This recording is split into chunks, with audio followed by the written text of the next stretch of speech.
tuberkulosis atau TB menjadi penyakit menular yang berbahaya dan darurat di dunia, termasuk di Indonesia. Sebelum adanya pandemi COVID-19, penyakit TB sudah menjadi komitmen untuk menyelesaikan permasalahan tersebut. Menurut data Kementerian Kesehatan tahun 2020 lalu, Indonesia masuk peringkat ketiga dengan angka kasus penderita TB tertinggi di dunia. Halo, perkenalkan nama saya Randi Kurniawan, NIM 2024115 dari D3 Analis Farmasi dan Makanan Universitas Sumatera Utara. Pada kali ini saya akan mempromosikan promosi kesehatan tentang bahaya ataupun pencegahan tuberkulosis. Terus ikuti saya ya. Boleh minta waktunya sebentar nggak Pak? Nah, di sini perkenalkan nama saya Randi Kurniawan. Di sini saya ingin memaparkan ataupun mensosialisasikan tentang promosi kesehatan mengenai bahaya tuberkulosis. Sebelumnya orang Kala sudah tahu nggak apa itu tuberkulosis? Tuberkulosis itu penyakit paru-paru. Ya betul Kak, tuberkulosis itu adalah atau yang sering dibilang TBC itu merupakan salah satu penyakit menular yang disebabkan oleh bakteri Mycobacterium tuberculosis. Biasanya menyerang paru-paru daripada udara karena percikan orang yang terkena tuberkulosis. Nah, biasanya gejalanya ditandai dengan batuk berkepanjangan, batuk disertai dahak, kemudian juga demam 38 derajat Celcius ke atas. Adapun kadang-kadang ditandai dengan berkeringat di malam hari tanpa ada aktivitas. Dan yang terakhir biasanya dia akan mengalami penurunan berat badan secara drastis. Kemudian ada obat yang dapat untuk menyembuhkan ataupun menyembuhkan penyakit tuberkulosis, yaitu dengan meminum obat selama 6 bulan. Nah, daripada kita memikirkan obat, lebih baik kita memikirkan pencegahannya ya kan Kak? Nah, pencegahannya yang pertama adalah melakukan vaksinasi BCG pada bayi ataupun anak-anak di bawah 5 tahun. Kemudian menerapkan etika batuk dan bersin, di mana ketika kita batuk dan bersin, kita menutup mulut dengan menggunakan tangan ataupun tisu, ataupun kita menggunakan masker. Kemudian pencegahan selanjutnya ialah memakan makanan bertinggi nutrisi sehingga kita mempunyai kekebalan tubuh.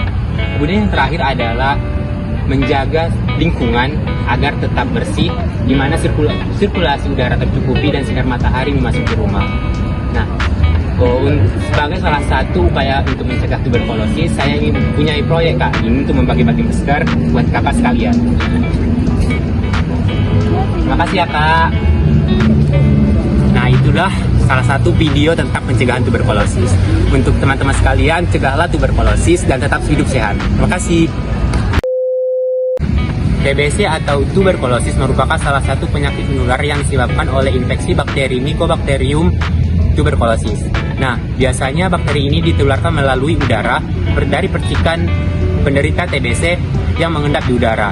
Tanda umum gejala terjadinya TBC adalah yang pertama batuk berkepanjangan, batuk disertai dahak ataupun darah, kemudian demam di atas 38 derajat Celcius, berkeringat di malam hari tanpa aktivitas, dan yang terakhir adalah penurunan berat badan secara drastis dan sesak pada dada. Lalu, siapakah saja yang dapat menjadi kelompok untuk penularan TBC? Yang pertama adalah orang-orang dengan kekebalan tubuh yang rendah, kemudian kedua adalah orang-orang yang mempunyai malnutrisi, ketiga orang-orang yang perokok ataupun pecandu narkoba, yang keempat adalah petugas medis TBC, dan yang terakhir adalah lansia yang dapat tertular oleh TBC.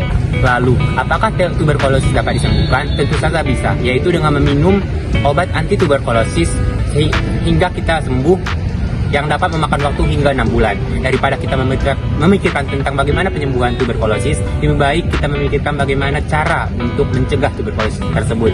Yaitu adapun cara-cara untuk mencegah tuberkulosis, yaitu yang pertama vaksinasi BCG pada bayi ataupun anak-anak di bawah usia 5 tahun. Kedua, menerapkan etika batuk dan bersin, di mana ketika kita batuk ataupun bersin, menutup mulut dengan tangan, tisu, ataupun kita memakai masker. Ketiga adalah tidak membuang atau mulut sembarangan.